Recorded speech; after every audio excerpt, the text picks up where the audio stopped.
Hello and welcome to another That's Just Wild Q&A, where we take on your burning questions about nature and wildlife. I'm Steve Backshall, and as always, I'm joined by... Me, Lizzie Daly. And me, Sarah Roberts. Okay, our first question for you, Steve, today is from the wonderful Rachel Bigsby on email.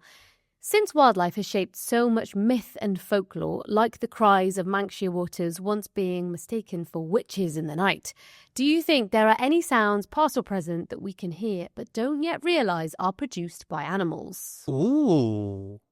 Like that. I like that. Well, I tell you what, first of all, let's play the sound of a Manx shearwater so we can hear what Rachel's talking about, because it is a wild sound.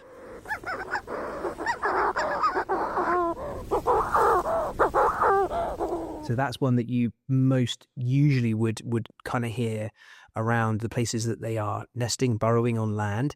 And yeah, it's a very, very mystical call. There's quite a few other sounds that have similar kind of connotations. I mean, the ones that spring to mind would be grey seals.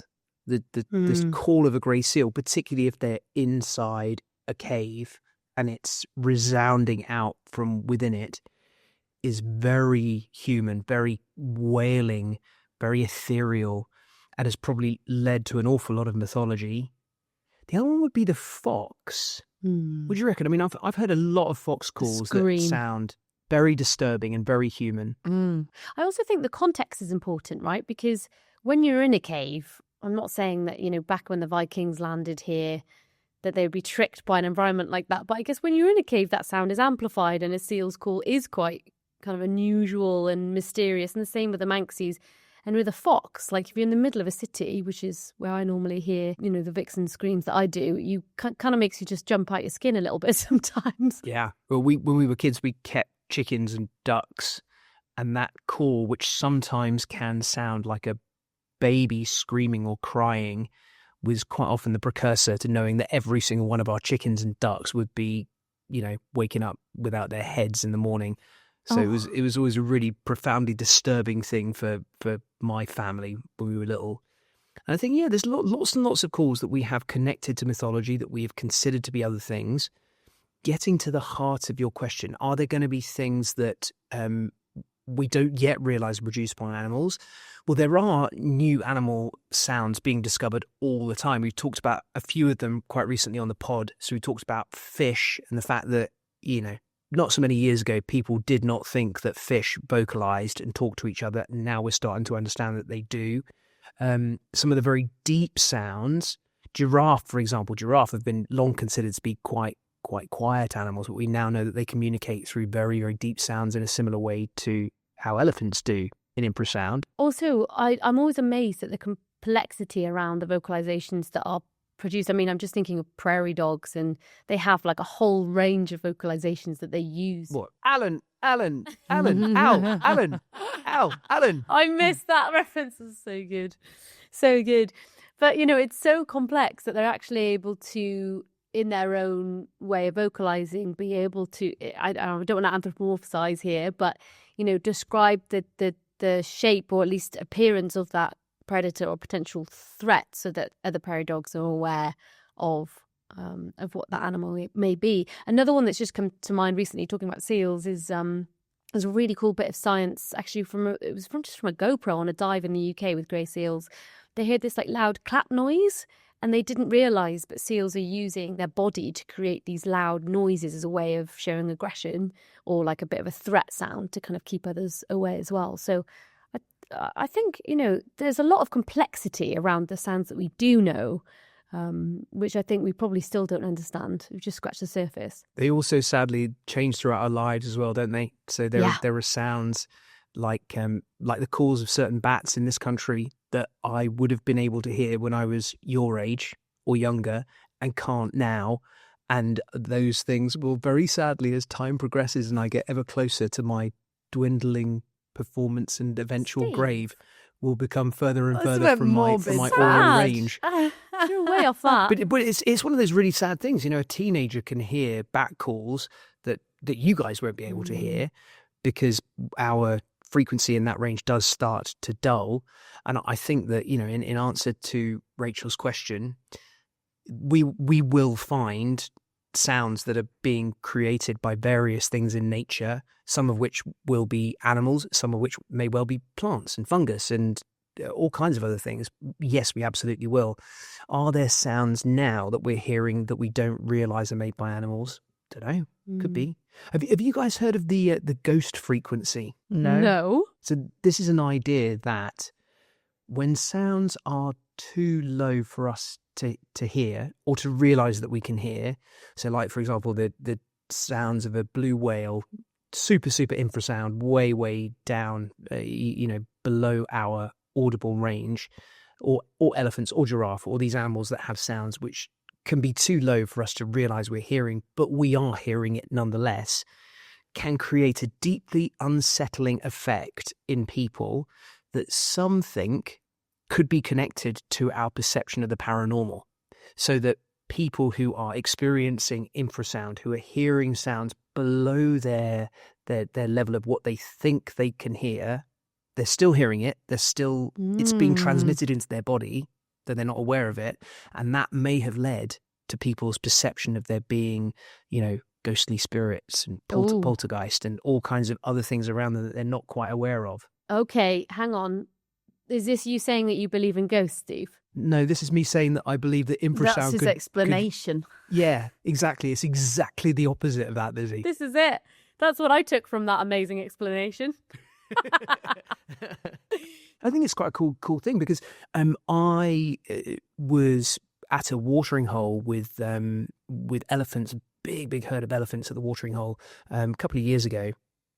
I can remember feeling something was a bit wrong. I was a little bit unsettled and I couldn't really figure out why. And then the audible range of the kind of that comes in from elephants transmitting sound over big distances. And I kind of thought, I wonder if there was a lower sound beneath that I wasn't aware of, but was unsettling me. Yeah, I felt that, Steve. It's like a really odd feeling. It's like in your core when you feel an elephant rumble. Have you also heard of this kind of new genre of eco-acoustic? So it's a cool way of using AI. They're basically trying to analyze soundscape and separate biophony, so kind of natural sound, from human sound, so anthrophony, against geophony. So that's wind and rain sound. So they kind of have these three categories where they split it up. And maybe that might help us understand or distinguish sounds that we've, long thought to be like wind blowing through the leaves, or, mysterious kind of low rumbles and things as well. It's quite a cool use of AI. That's really interesting. And at the other end of the scale, we've got, the advance in bat detectors, so that now, you can get a bat detector on your phone that can tell you the species of the bat that you're looking at by the sound that is making that you might not be able to hear.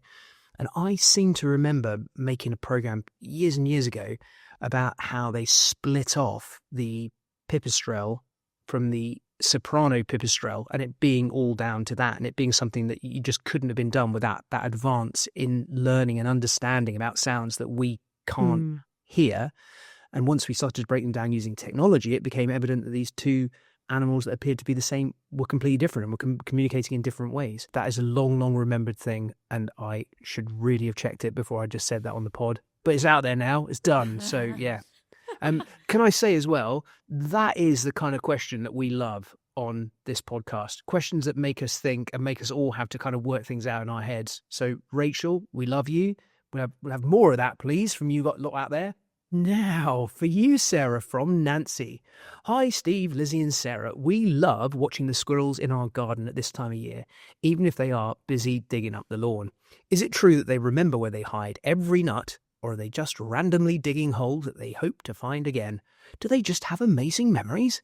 Thanks. So I actually really enjoyed this question as well, because squirrels deserve a lot more credit than we give them. Not the greys. Well, not all squirrels and not every individual, Not all there's a spectrum, but it is a lot more methodical than you might think. So depending on the species, and it is a spectrum, some squirrels prefer scatter hoards, which involves splitting their stash of nuts among multiple locations all over the shop. Other squirrels prefer larder hoarding, which means they just get all of their nuts together and stash them in one or two places in large amounts.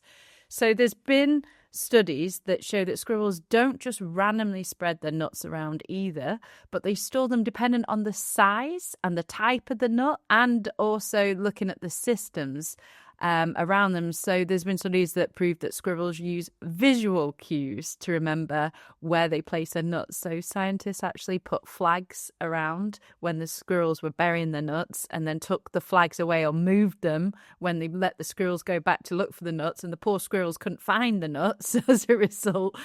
So they do use their sense of smell as a last resort, but they're mostly using visual cues. Researchers are so cruel. They are. They're so they? cruel. They are And so harsh. much too much time on their hands. 100%. They're just winding up the poor Just poor going around squirrels. moving as squirrels and nuts. Have you got Literally. better things to do with your day? I know. They also use their sense of smell, like I said, a little bit at the end, but they have different things that they take into account when they're burying their nuts. So they'll consider predators stealing their nuts, how close they are to other squirrels, if it's damp, if their nuts are going to rot, and so much so that the University of California in Berkeley, Professor Lucy Jacobs and her colleagues have discovered that while most small mammals experience brain shrinkage during autumn and in the build-up to winter, squirrels' brains actually increase in size. And that's supposed to be due to the amount that they have to take into consideration when they're thinking about their nuts and they're thinking about their future. They're forward planning. But one study really cracked me up. So it was by the University of Chester, and it was Dr. Chow who revealed that squirrels will also fake digging holes to protect their cache. So they'll basically wind up other squirrels like a distraction technique and just like pretend that they're caching them in one place where they're actually like moving their nuts somewhere else, and they'll let the other squirrels see them, so in the hopes that they'll try and steal their nuts in the wrong place instead. So I actually have a lot of respect for squirrels. Secret squirrels. We love it. So the next question has come anonymously for you, Lizzie, from Instagram, and it's about nudibranchs. They come in the most vibrant colours and patterns. Being so small, wouldn't the bright colours make them susceptible to predators? What is the point of colours other than to look fabulous? And they do look fabulous, don't they? They do. Come on, Yeah. nudies are some of the best. In fact, I literally got sent a picture yesterday of a rainbow nudibranch. Please look up a rainbow nudibranch because they're absolutely amazing and probably on the extreme end of that vibrancy that you're talking about. This is one of the ones that was in Cornwall, right? The rainbow Yeah. nudibranch. Yeah, and they're typically found in slightly warmer waters, but they have been quite commonly spotted around the shores here, especially this summer. For anyone who doesn't know, a nudibranch is a marine mollusk. It's a cheeky little sea slug, and there's hundreds of species, but they are really, really fab, and they've got lots of different colours. A lot of that is actually down to their diet, not all, but for a lot of our sea slugs, they actually feed on toxic other animals. They store the toxins of a lot of their prey, so feeding on things like anemones and sponges, and they're able to store this in their own tissues. And it's the perfect thing for a nice soft-bodied, no weapons animal. Suddenly you've given yourself this bright colour which tells a predator, I'm dangerous, I'm distasteful, I'm full of toxins, don't eat me. And it does that through colour, and then also through this ability to actually store those toxins as well. So over time, predators have learnt to associate this bright coloration with that distastefulness. And we see that across the animal kingdom. But they're like a chemical magpie. I've got a couple of things to add to that. One of which is that I was given this amazing book for those who are listening. This is the Nudibranchs of Britain, Ireland and Northwest Europe by the author. And this is a massive book. It's that thick. It's twice the thickness of my thumb. And that is of the nudibranchs that live in the sea around our islands. The spectacular diversity of nudibranchs is beyond imagining, and they're things that you could be a diver in our waters your whole life and never see one. A lot of them in our waters are very, very small, and finding them at all, it can be quite a big day, quite a big occasion. There is, though, one nudibranch that is not small at all, and we filmed them in the waters of Alaska. They're generally known as giant nudibranchs. And this one is as long as my kind of hand span from my little finger to the end of my thumb. It's huge. It has this great big extravagant kind of plumose set up on its back, which looks like a really fancy wig. They're usually pink or orange or sometimes white. And they're hunters, they're predators. And we filmed them stalking sea anemones, rising up like a little flame-haired dragon and plunging into the end of the sea anemones. And this happens quick. It happens in real time for something which normally is moving so slowly that you can't see it at all. It goes at a pace and plunges into the sea anemones, rips them out and eats them up. Utterly amazing. When they were hunting the anemones, were they kind of moving along the bottom? They were moving along the bottom. Wow. And they were moving along the bottom like a normal, slow, snail-like pace. And then at the last second, they rear up the front half of their body, and it looks like a dragon. It looks like something off of Pokemon, and then plunges, boom, into the sea anemone and feasts on it. Absolutely incredible. Oh, that's so cool. Love to see that. So yeah, put them on the list. I mean, they're really easy rock pool find, aren't they? Well, not easy find, but once you know what you're looking for, I was going to say, they're a really good rock pool find because they're like these little jewels in amongst shore crabs and anemones. It's like just a wonderful little. They're easy to find. I went out with some experts on the Isle of Scilly to find the Shaun sheep nudibranch, which is incredible. It took us most of the day, and when we found it, I said that I could see it, but I was kind of lying. No way. I mean, I could see what they were talking about, but it was so, and I was like, oh wow, yeah, that was worth the wait. Couldn't see it at all, really. So small. That's amazing. We'll go back and watch that, knowing that fact though that you looked at. Yeah, good. Love it. Okay, one more question for you, Steve. We all love seeing people behaving badly in soap operas like Corrie and Stenders. Amazing. What is the most soap opera thing you've ever witnessed in the natural world? Oh, that is a question. Okay, I'm going to throw that open to you two guys. So get your thinking caps on. The first thing that springs to mind would be our humble wren that we have here in our gardens. The smallest bird that we have all year round in the UK. Goldcrest and Firecrest are smaller, but these teeny birds, the very big voice and the big pokey up tail, have the sex lives of a true soap opera star. It's absolutely unbelievable. Males will build nests all over the place, and they'll intrigue a female to come in there, and then they'll cheat on her massively with a whole bunch of other females. The females are all doing the dirty behind the males' backs. They are absolute slime bags, and they're kind of like this bird that we treasure in our back gardens, and they are unbelievably promiscuous. They are all over the place. They have no loyalty whatsoever, and they are, a proper soap opera waiting to happen. The other thing I've got to talk about is I've got this book, which has been on my shelves for a long time. And I wonder, Sarah, if you might read out the title for us.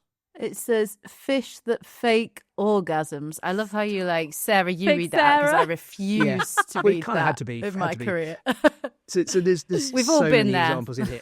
Well, of course, so many things in here which would be worth including in this particular thing. The titular story is of the female brown trout who will indeed fake an orgasm to encourage males to get the job done more quickly so that she can scoot off and go to a better male. So she's got a male, they're getting it on, and she's like, oh, do you know what? You're nothing like as good as I thought you were. I'm just going to, oh my gosh, yes. Oh, and does that when Harry met Sally, and he swims off, and she's like, thank God for that, and goes and finds herself a better male, which I think is absolute genius.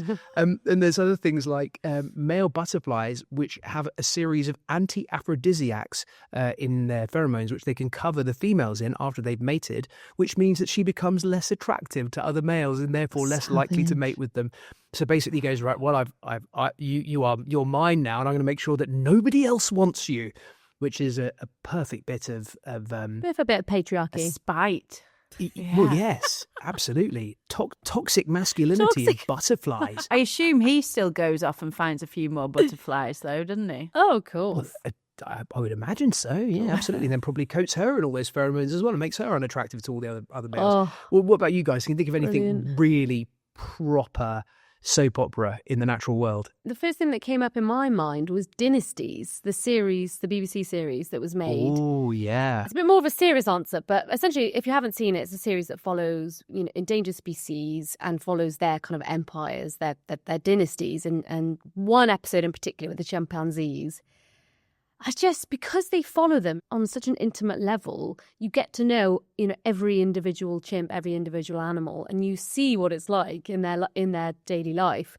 And it becomes very much like a soap opera, doesn't it? The males fighting the other males and the troops against troops. And it's just quite like a raw soap opera vibe wildlife doc. It's I highly recommend it if you haven't seen it. I feel really guilty now because you've got come in with a really considered and serious answer, whereas Sorry. I was basically just doing the natural world equivalent of going, no, leave it, Trevor, he's not worth it. Talking about fish that fake orgasms, I feel very, very shallow now. Sarah, please help me out, please. Well, I was Balance. just thinking It's about I was thinking balance. about baboons as well, with them sneaking off behind rocks and like distracting the sort of dominant male while they're having a conversation. They can't see what's going on in front of the rock while they're actually humping his missus at the same time. Just like, yeah, cool, Steve, yeah. What's that over there? You said there's a lot going on. Do you know that giant cuttlefish do that as well? Oh, really? Do they? Yeah, that's just completely popped into my head that off the coast of South Australia, when all the giant cuttlefish come together to breed, the smaller males will sneak in behind the big males while they're showing off to other males using their big light displays. They'll sneak in and they'll do a little bit of sneaky mating with the female. They'll even sometimes pretend to be females so that they can get in, have their end away, and be off before the bigger males realise and punish them for it. That's the same as salmon. Giant salmon cuttlefish do that as well. We did a whole thing about the chum salmon that'll do that sometimes, where they don't change, they don't get the big hump, they don't get the big teeth, and they like sleuth on in there like the gay best friend, and then just like get the job done. Love it. Thank you, Sarah. I knew I could count on you. Bringing it back to the weirdness of the natural world. I love it. And on that, we'll finish there. As always, please send your questions along to questions@that'sjustwild.com and we'll answer them on the show. That's Just Wild is an original Fresh Air production. The producers are Eva Higginbotham and Emma Crampton. Your support's really welcome. You can follow us on your favourite podcast app. Leave us a review. It makes all the difference to the whole team. And for ad-free listening, our newsletter, special deep dive episodes and members-only benefits, you can subscribe to us at that'sjustwild.com. Remember, we're on TikTok, YouTube, Instagram, Facebook before we get cancelled, and you can find us at That's Just Wild Pod. Thanks for listening. See you next week. For ad-free listening, our newsletter, special deep dive episodes and members-only benefits, you can subscribe to us at that'sjustwild.com.